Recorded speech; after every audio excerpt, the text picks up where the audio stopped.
the ECB team, and they're gonna react on Eurovision 2025 entries. Let's get started. So this time it will be all about the Grand Duchy, aka Luxembourg. The country has returned to the contest finally last year, and now once again we have them.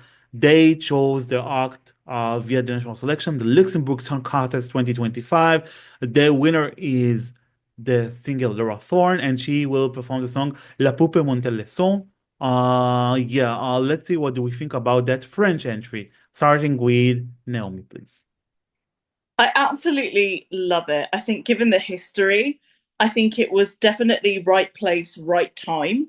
So, for people who might not be aware of the history, Le Poupée Monte Le Son comes from almost like a revamped version, as it were, and links to the 1965 Poupée d'Essai, Poupée de Son by France Gall, who actually won the contest for that year.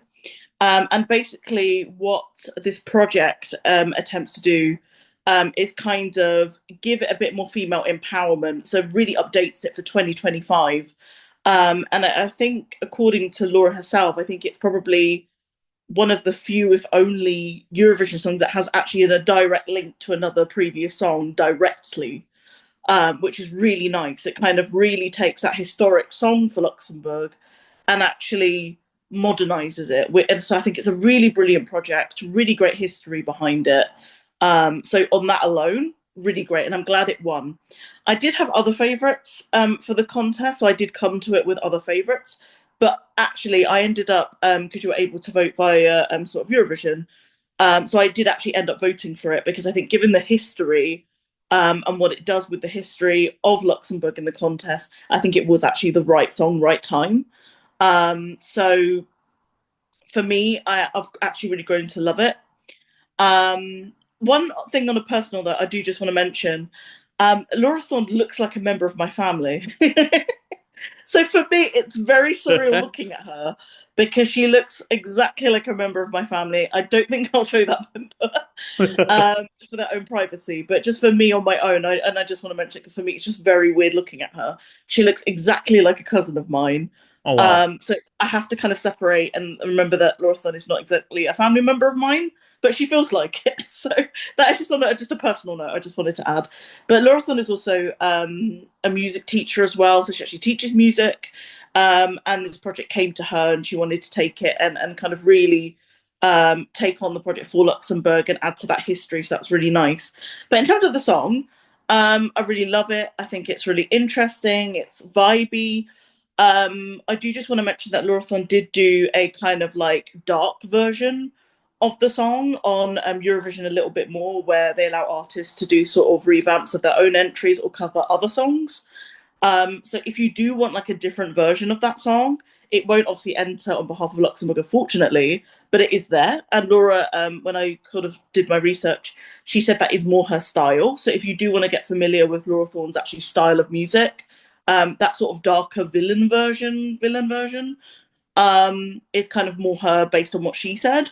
But generally, the song that is competing, really good. I think it's really fun. I think it's a good dance one. It's one that everyone can join in with the la la la la la la. I think everyone's going to really join in on that. And I think it's great. I think the staging was great. I think her singing was really great. People have said it sounds a little bit junior Eurovision. It's another one where people have said it sounds a little bit junior Eurovision. I personally don't think it does. Maybe it's something I'm missing, but I personally don't think it does. Compared to other songs in the contest, where I've expressed that to me it just sounds like something that would be submitted for junior Eurovision. Again, it's just personal opinion. Don't take any offense to any of what I say. It's just an opinion.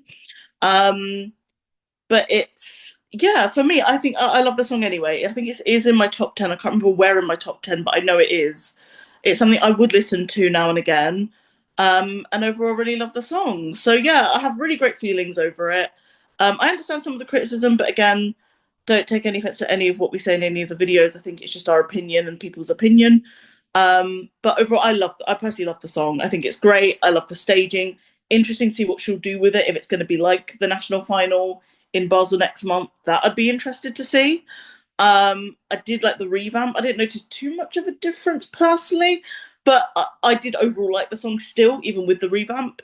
So yeah, sorry for the rant there. I just have plenty of insights that I wanted to share with Luxembourg. But otherwise, very good song. I really like it, and I think it was definitely the right song at the right time for Luxembourg. All right, so I mostly agree with you to be honest this time. I really like the song. It was my winner before the national final and afterwards and during the national final. So yeah, I think it was the right choice, especially with the reference to the amazing winning song by France Gall 6 years ago. Yeah, was a little bit hard to say. Was it really 60 years ago? But yeah, it was unfortunately. So time flies so fast. Um, yeah, to be honest, I really like the fact that they once again show something in the French language, because it really can distinguish Luxembourg as a musical entity in the contest. Because songs from in English you could get probably from almost each country, but not many countries are French speaking. So yeah, I really like the fact they chose it. Yeah, there are some childish elements in that song, but I still wouldn't classify it as a junior Eurovision. I think many people also classify it that way because her appearance, she looks really, really young, like younger Mhm. than what she is in fact. But yeah, as you said, I really appreciate the fact that she comes from the musical background as a musical teacher and the way she Mhm. attend this wonderful project of doing the linkage between this entry to a older Eurovision entry, which actually ended up winning the whole contest. So it's already an honorable mention. To be honest, if I can somehow control it, I would do two things instead of the Luxembourgish delegation.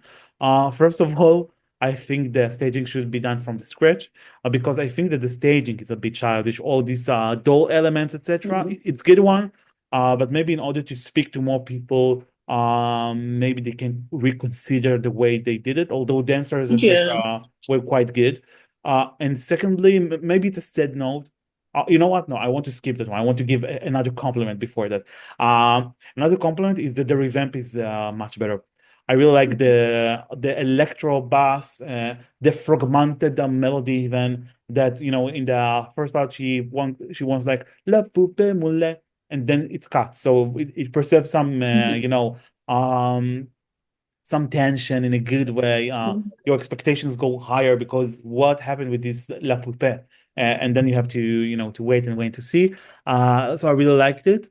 And the second point which I wanted to raise, which is a little bit linked to what you have already mentioned, is that I think that the Eurovision ALBM, a little bit more version, is almost perfect. Like these dark notes, Mm. and we don't have any song like that. I mean, the only kind of dark song that we have this year in that flavor, and not really, is Montenegro.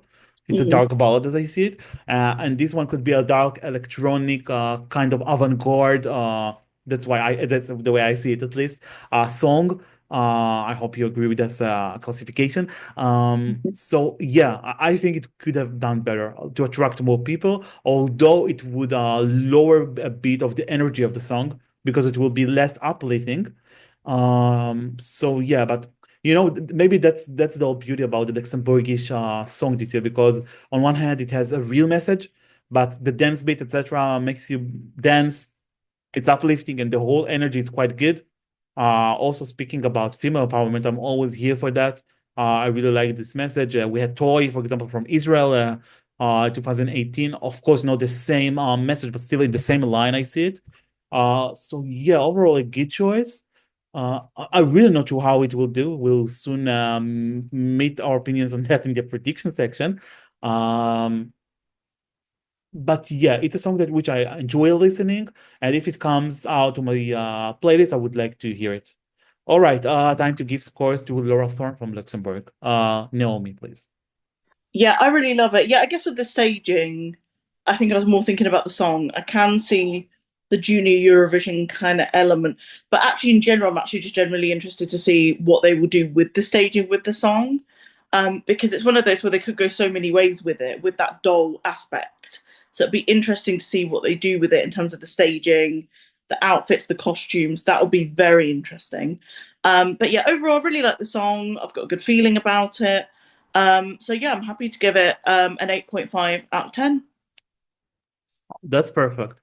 I'll give it a 7.5. I like it. I just have some audio songs which I like better than that one. It has a lot of potential. And the revamp for me even gave it a better potential that it had before. But once again, yeah, I need just a new concept for staging, I guess. Less childish, like it will speak to more people. But yeah, overall, Mm. really good beat, good lyrics, good message. French language is perfect. So yeah, I'm kind of a fan of that song. All right, so before we go to prediction, let us remind you that Luxembourg will perform in position number 13, just after Czechia and just before Israel, which also features some French lyrics. So I wonder, do you think Luxembourg will make it to the grand final? Oh, do I think? Ooh. I don't know why I'm pausing. I don't know why something is making me pause with this one. I think it's because semi two is quite strong. So I think generally it is harder to predict which ones are going to make it as easy compared with semi one. I mean that with the greatest of respect. But to be honest, now thinking about it, I do think they will. I think given the history, given kind of the backing of the song, and the song is popular. Um, and generally, I think kind of given the French language element, France is going to be voting in semi two as well, and some other countries that have got French in their songs. So I think that might help. So yeah, actually, I'm going to say, you know what? Yeah, I think it will qualify. Yeah. Yeah, so as you said, they have France and also Germany, another na kind of neighbor country of them. So maybe both of them can lift up a bit the ranking. I know that I'm using the same words in a lot of videos, but once again, yeah, for me it's one of the five or between 5 to 6 countries which are really on the fence. The yellow area I call it because it's not a green pass and not a red no no no. So really depends on the sequence of acts, let's say, and how the other performs. I think that it's allocated between quite two good songs, which is Czechia and Israel.